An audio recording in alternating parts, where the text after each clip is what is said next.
আপনি মনে করতেছেন মাজার মানে শুধু জোরে কেরাত করা, জোরে আমিন বলা, আস্তে আমিন বলা, না না। আপনার এখানে ইবাদত আছে, মুআমালাত আছে।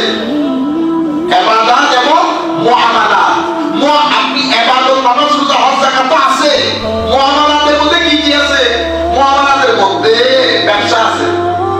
ব্যবসার মধ্যে এখন বর্তমানে ব্যাংক এবং ফাইন্যান্স সিস্টেমের মধ্যে রেভলিউশন তৈরি হয় না। কত জাতের ফাইন্যান্সিয়াল ইনস্টিটিউশন না, তো আপনি কোনটা জায়েজ কোনটা না জায়েজ আপনি বলবেন? আপনি কি বুখারী শরীফ উল্টিয়ে বলবেন হুজুর দাঁড়ান দাঁড়ান দাঁড়ান আমি দেখি বুখারী শরীফের হাদিস আছে কিনা? ও ভাই, আপনি এটারে মুড়ি আর কলা মনে করছিলেন? উলামায়ে উম্মত ধোঁয়া বের হয়ে যায় বছরের পর বছর এটার উপর হুকুম লাগিয়ে, রিসার্চ করে হুকুম লাগানোর জন্য। ব্যাংকিং সিস্টেমের মধ্যে আপনার পুরো দুনিয়া ব্যাংক গিলে ফেলেছে। সেই কারণে আমাদের ভাইরা ইসলামিক ব্যাংক করতে বাধ্য হয় নাই। আপনি এখন ইসলামিক ব্যাংকের দিকে দৌড় দিচ্ছেন না, তাদেরকে জিজ্ঞেস করেন। ইসলামিক ব্যাংক তো বলে দিছে, একটা কথা আছে না, how Islamic your Islamic bank is.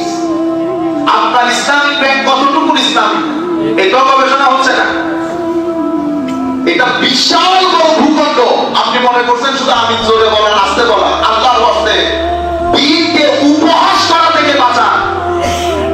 আপনাদের মাধ্যমে দ্বীন সবচেয়ে বেশি ক্ষতির সম্মুখীন হচ্ছে পুরো পৃথিবীতে।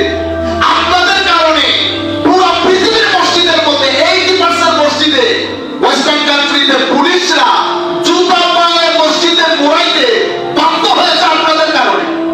এ আমিন জোরে বলবো, আস্তে বলবো, যেটা আজ থেকে 20 বছর আগে উম্মত কখনো চিন্তাও করে না।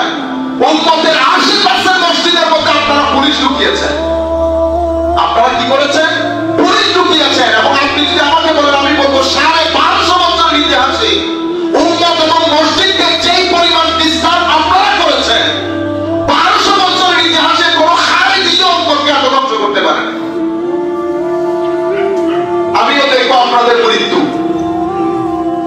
আল্লাহর ইজ্জতের কসম ঘরে বসে বলতেছে, আল্লাহর ঘরে আপনাদের মৃত্যুর পরে যদি চেহারা বিকৃত না হয় আপনারা এত সহজ মনে করেছেন। উম্মতের আইমাইকেরা যাদের কাছে আমার নবী দ্বীন রেখে গেছে, বলেছেন আমার ওয়ারিসরা আছে, আমার কোনো ভয় নাই। যেই জায়গায় আল্লাহ নবী পাঠাতেন সেই জায়গায় উম্মতের আলেমরা দাঁড়িয়েছেন এই দ্বীনকে রাখার জন্য। আপনারা সেই আইমাইকেরামের পায়ে আপনারা কোরআন মারছেন। কিসের নাম দিয়ে? বুখারী মুসলিম শরীফের নাম দিয়ে। আপনারা বুঝতে পেরেছেন?